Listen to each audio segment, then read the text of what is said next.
did you have 130 ideas that you've been waiting to patent, or how did you amount to so many? Yeah, I think it just goes back to those group discussions. Like, I think I was just very fortunate. I was working with a lot of really smart people. Like, for instance, I had 130 in one calendar year that was submitted. One of the guys I worked with had 350. So he basically had one a day. He was an absolute boss. Yeah, he's the man. But yeah, I think it just being in good groups. I would say out of like those 130, maybe a third to a quarter were mine. The rest were other people. They're like, hey, can you help fill out this idea? Because once you have the idea, there's still so much novelty that can be Yeah, added to it. And right. so, yeah, we just kind of went from there. And yeah, it was beautiful. It was fun. And it was honestly just a creative outlet for me, which I really appreciated.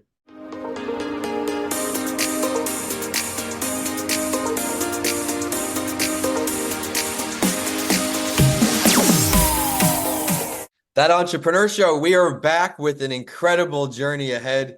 Plus, he's got a new app getting ready to come out. He just had his book release. His company's been thriving. Clement, great to see you again, and thanks for joining that entrepreneur show this time. Thanks for having me on. It's a pleasure to be here as always. Everyone, whenever I have the guests who double dip or triple dip, I always put the show description filled with all of the links so you can get to know our guests from many angles.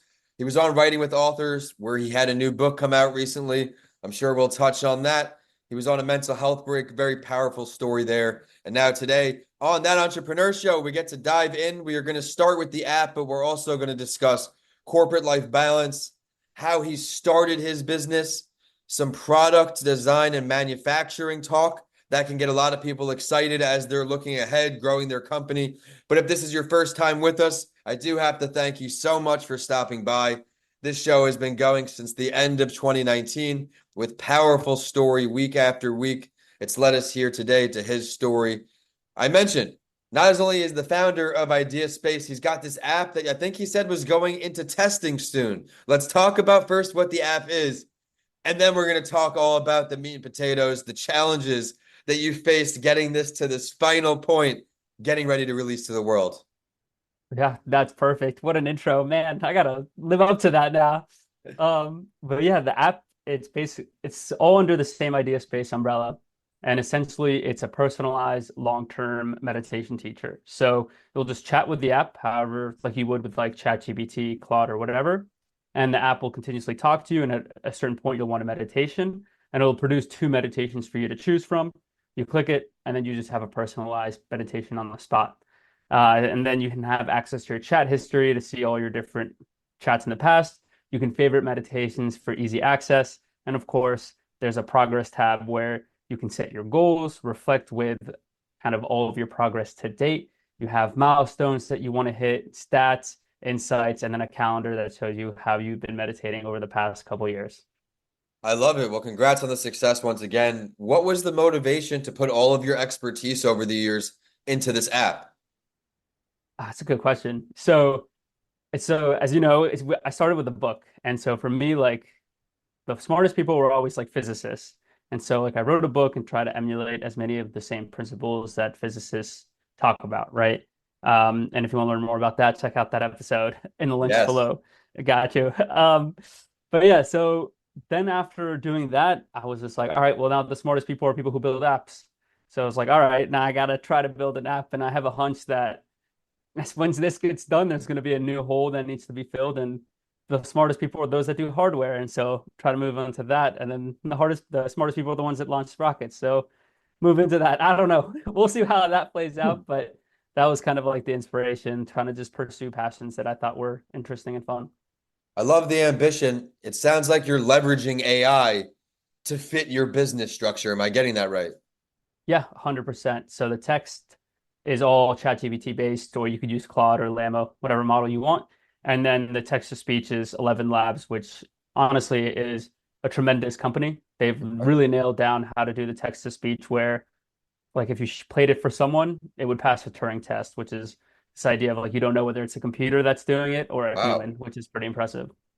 It certainly is, because I think we all can share the frustration with getting that bot can't understand you. Human, human, human. So that's pretty cool. We did talk about the book though, tied into all of this, how the ideas overlapped. how does the idea overlap with the app? The book Yeah, overlap so with the app. Excuse yeah, me. no, I got you. You're golden. So the idea space, the book, introduces a new model to describe the mind using the same principles as physics. And so, in a way, when we talk about the mind and when we talk about things in the science of objects, which are things we can measure, we can Yeah, use physics and chemistry and biology. When we talk about the mind, it lives in the science of the first person, which is of the science of things that we can't measure for now. And so we need to introduce new tools in order to appropriately study it. And that's kind of where meditation and mindfulness comes in because it's really a tool to better understand and view our thoughts objectively, just like we would view our computers objectively and not get attached to it. And so, with that as a foundation, the book is really the heart of the company, right? The idea space, whose mission is to make consciousness real, make it accessible for people in a way where they can really pursue their passions and live their best life possible. And the app is really a kind of funnel or a tool to help people achieve that mission, right? Just through a different lens. I love it. So we've got the app, we've got the book all under the umbrella of the company. I think that's great motivation for everyone tuning in or maybe viewing onto some clips on YouTube. You can always expand. Getting started is the fun part. And then, as he mentioned, a similar disease I share is you're always chasing the next goal. It opens the next door. It gets you in a few more conversations, some bigger rooms, some bigger conversations. And from there, your creativity just takes over and over. I know we're going to focus on the app right now. I know we're focusing on the book because they're fresh. If there were a third installment to the umbrella right now, which mechanism would it be? So it already exists and it's in the cards. So we have two products out on Amazon that are the first is 100 mindful prompts, where the front side's a challenge and the back side is a reflection. And then the second one's 100 daily meditations, which is exactly what it sounds like. But we do have a third game coming out in like the next month or so, which is called Mindful Match. And it's like Cards Against Humanities, except with action cards. So there's a person who picks a prompt, and then the people around the table pick a response hidden down, and then the prompter has to pick the best response. But at any point, a player can play an action card like, let's switch up the prompt, or let's steal another person's point to add a little kind of dynamic aspect to the game. And so that's coming out soon, and that's kind of the third pillar so far of the Idea Space brand. Dude, man of many talents. That's great. I know we talked about in the episode preview where we're going to talk about some product manufacturing talk. I'm guessing that's in that world. Let's walk us through our listeners some of those early steps you took. Yeah, like you said, the first step is to get started. Um, it's spooky, but if you do a little bit a step at a time, then you get to where you need to be. I really like the analogy of like 1.01 to the 365 is like 37 something, but 0.99 to the 365 is like 0.97. So it just shows that doing 1% every day really gets you there. And the steps that you need to take is content is king, get your content down, make a preliminary design, and then scale that out to all the content. Find a supplier on Alibaba, use Jungle Scouts to make sure that your market is good, and then use your same designer to build that Amazon listing. And then you kind of slowly put that all together. Putting that here in the show notes for when we go live, I think that's going to be the teaser for when we release it. That short, sweet info right there. Everyone, it is overwhelming, but one of the many goals with this show is to bring on people like today's guests who can give you some pointers from what they just went through. There are how many different types of cell phones, different, the same, the products. We can always make something unique, improve it. Look at the first car that was made, and now we're looking at self-driving cars. All the way through, there's always way to improve, and that's what makes entrepreneurship so special. How, when now let's go back to before your company, you were getting Idea Space pre-launch. What led you to this specific idea? Yeah. So I think, like many people, just working in the corporate world for a long period of time is demoralizing and soul crushing. So after working for a couple of years, I decided to go on a 2 year sabbatical. And during that sabbatical, I'm a huge nerd. I like to read textbooks for fun in the morning. So I would just keep reading math books, text, and physics textbooks. And I thought, for how good today's physics is, it had yet to find a sustainable way to describe the mind that fits within the current scheme. And so I was like, all right, well, what if we applied the basics of mathematics, such as groups, identities, and some properties like zero measure and uncountability to the mind? Kind of what would that look like? And that Right. was kind of like the birth of an idea space, which is that mental model for the mind. And so it's weird. Like the key to entrepreneurship that's like really spooky is like, yes, there's a lot to do, but when you just hit a little bit at a time, you kind of start revealing more and more of what needs to be done. And like the uncertain becomes a little more seen, and you just chuck away at it. And the next thing you look, you'll be like, oh wow, I did all this. I love how it's not about overwhelming ourselves with the end goal, the big picture, because then we'll never get there. Making those small, manageable steps, those smart steps, if you will, to get to where we need to go.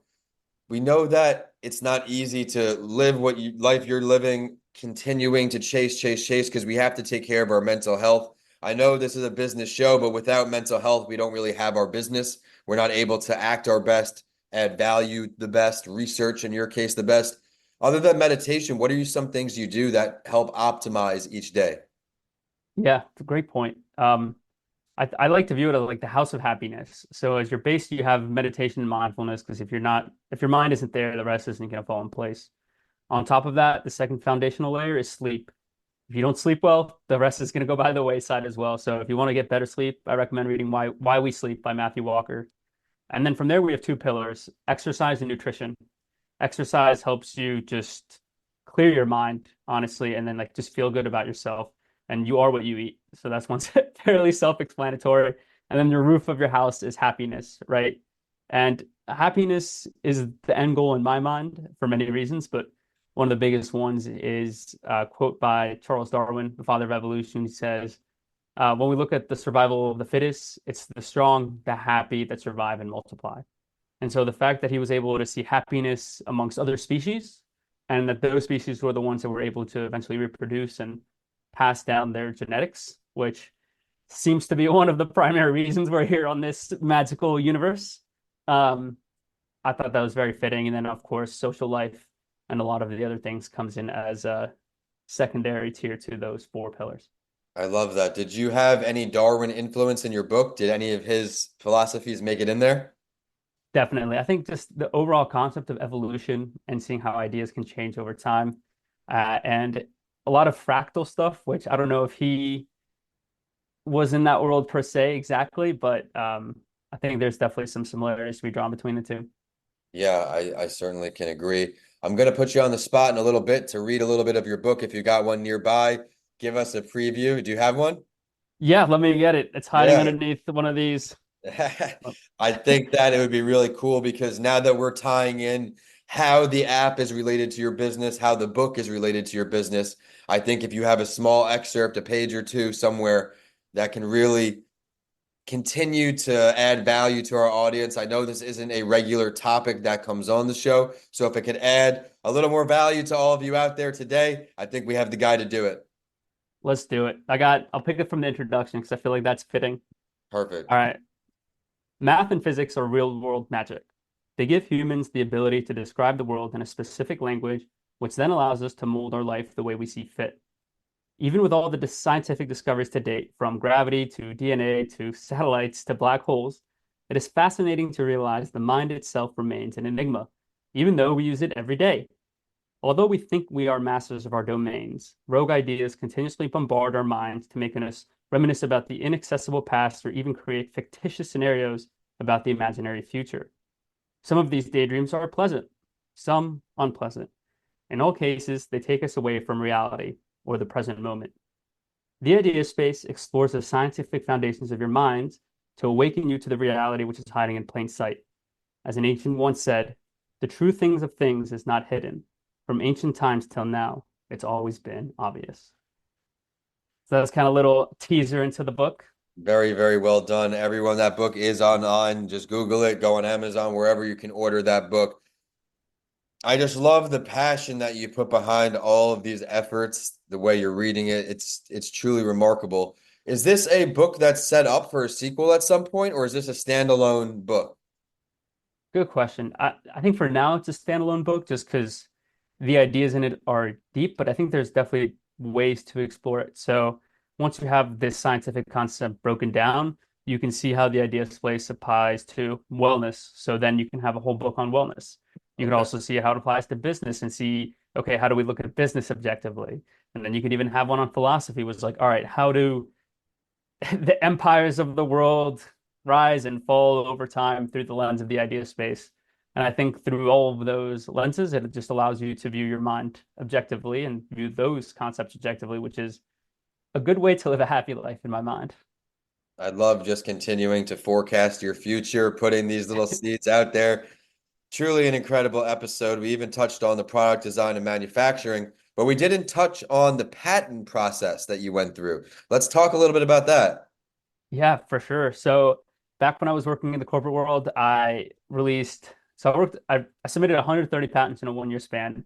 And out of those, over 50 are filed, and I think over 30 are issued at this point. And the patent process it takes a long time, and takes a lot of money. But Yeah, thankfully, I was working at IBM, which was the number one patent producer in the world. So a lot of the lawyer stuff was taken care for me. But happy to provide a couple insights on kind of how that process amazing. works for those Amazing. interested. Using the Yeah. resources in front of you. Yeah. So it all starts with an idea. And getting an idea, it's just try to solve problems. So the best way to do it is get a group of 3 to 4 people because brainstorming by yourself can be tricky. And just think of day-to-day problems that you come across and then try to find solutions to the problems once you have a big list. Once you have a solution down, try to think of different ways to solve that problem, right? You could you do this, could you do that, could you use a combination of the two? And once you have a basic idea, you want to write a patent disclosure, which essentially says what your idea does, how does it do it, and are there any other ideas like it? And if so, how is your idea different? Once you have that, you send that to a lawyer who reviews it, is able to make it into some more lawyer jargon, Right, right. to say the least. And then it's a back and forth process with the USPTO in order to make sure that your idea is novel. But the thing that's key here is as soon as you file your patent disclosure, you have the rights to it. So if like 3 years after you file it, it finally gets issued, during those 3 years, you're free to talk about it and do whatever you want with it. You're giving the other teaser a run for your money. I might have to go ahead and put that one up. We'll see how it goes through editing. Did you have 130 ideas that you've been waiting to patent, or how did you amount to so many? Yeah, I think it just goes back to those group discussions. Like, I think I was just very fortunate. I was working with a lot of really smart people. Like, for instance, I had 130 in one calendar year that was submitted. One of the guys I worked with had 350. So he basically had one a day. He was an absolute boss. Yeah, he's the man. But yeah, I think just being in good groups. I would say out of like those 130, maybe a third to a quarter were mine. The rest were other people. They're like, hey, can you help fill out this idea? Because once you have the idea, there's still so much novelty that can be Yeah, added to it. And right. so, yeah, we just kind of went from there. And yeah, it was beautiful. It was fun. And it was honestly just a creative outlet for me, which I really appreciated. Oh man, whenever we can find something authentic in that outlet way, we got to tackle it. I'm not going to ask specifics because that wouldn't do much good for a patent application, but how many patents do you have in the works right now? Honestly, I stopped doing them because so IBM, they just got a lot of patents, but they didn't really pursue them. And I didn't Oh, really vibe with that anymore. So I wanted to do something where I was like, all right, if I'm gonna like patent something, I want to like build it. I want to bring it out and like make it alive. right. Um, because like there's so many companies out there, and I'm not saying IBM is one of them, that are just like patent trolls. Well, they'll just like buy a lot of patents and then sue you for like all your money, and they're not even gonna touch it. They're just like bad actors, bad apples. So I don't know. I just decided, you know what? I got my fair share in. I got my money's worth out of it, and now I'm like, all right, what if I spend my time trying to do something for myself? Which is when the book came out, the cards, and now the app. I love the character you're displaying. I know that's the type of person people want to do business with, so you're definitely doing a great job with that. I have to round out the show because you gave a rock star effort. You gave it value from so many places. I've been typing up the show notes. I've been trying to make the show notes much smaller. I've been seeing trends where that works, but every episode, these guests come on here and freaking light it up. So, I mean, we've got the R&D talk, the new app coming, leveraging AI, making consciousness real. I have connecting your brand into a product on Amazon. And I love that you took the 2 year sabbatical to reset, get realigned, and then now you take those strategic measures again and again. But now we're going to go deep inside that brain in a different area. If you could sit down with any entrepreneur, dead or alive, to learn from over a coffee anytime together, who would it be? But this can be at any point of your life. It doesn't have to be right now. If there's Hmm, someone who would have helped you at certain points, they're fair game. that's a good question. I would say Steve Jobs, just because of like his legendary status Yeah. as like a person, and also like I'm a huge Zen geek, and I know that he's also a huge Zen geek. So I feel like we'd have a good conversation on entrepreneurship, but also a great conversation on life and the bigger picture, which even if he had trouble showing it sometimes, I feel like it's hard to put into words some of those things. So I feel like just trying to explore that deeper with him is something that would have been interesting to get. What is your favorite Steve Jobs, maybe fact, tidbit, way of doing things that stood out to you the most? Yeah, he's got a good quote. That is one way to remember who you are is to remember who your heroes are. So for me, it's like, all right, Elon Musk, Richard Feynman, Einstein, Steve Jobs. Those are like the goats in my mind, and I think that helps kind of act as like a North Star or guiding light Sure. onto where you want to go. I love it. Well, before we sign off, get your contact info, where the book is, all that good stuff. If you could pick the location now too, what's on your mind? Um, so yeah, you can get everything at theideaspace.io. First chapter is free if you want to download it. I'll edit this out. I meant the location, like where to meet Steve Jobs. Where are you going to meet? Oh, my bad, man, my bad. Oh, no, no. I was vague. Go ahead. No, yeah. So where I would meet Steve Jobs, oh, I got a good location. So back in the day, he used to go to apple fields and apple farms and like collect a Interesting. lot of apples with his friends. Hence the name Apple and Macintosh. A lot of the products were named after apples. So I think if I had to choose where to meet him, it would be somewhere around there. Get some walking tea, walk and talk, maybe eat some apples. Putting them in where they feel comfortable is the best part of those conversations. They'll be ready to give you golden nugget over golden nugget. Of course, we can't make that happen, but his impact is legendary, will be forever as entrepreneurs. We hope to make a small fraction of the imprint he was able to make because it helped and made a difference in so many lives. God, thank you so much for coming on another show. Everyone, be sure to go in that show description to check out everything else he does, catch him from a different angle, and there's a lot to learn from him. But also, where can we find you online? Yeah. Thank you for having me again. It's been a pleasure as always. Best way to find me at theideaspace.io. You can get the first chapter of my book there for free, and the app will eventually be on there as well in the coming months. So stay tuned for that. Do we have like a rough beta test where people could be early downloaders for you? So I'm doing all the hosting stuff right now. So I think by the end of the week, end of 2 weeks, I'll have an invite link. So I'll start the invite link process and get that rolling in the next couple of weeks here. Perfect. Well, everyone, be sure to head to his website, check him out on LinkedIn just to stay in line with everything he's got going on.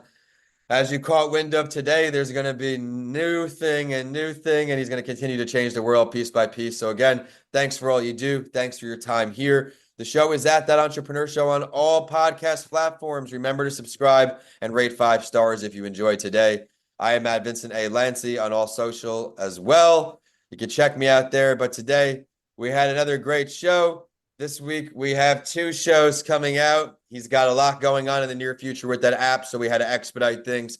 Be on the lookout for that. And everyone, thank you so much for tuning in to another episode of That Entrepreneur Show. This show is brought to you by Coming Alive Podcast Production, your one-stop shop in podcasting. Head to comingalivepodcastproduction.com to learn more. But with that, we are saying goodbye to our friend Clement today. Thanks so much once again.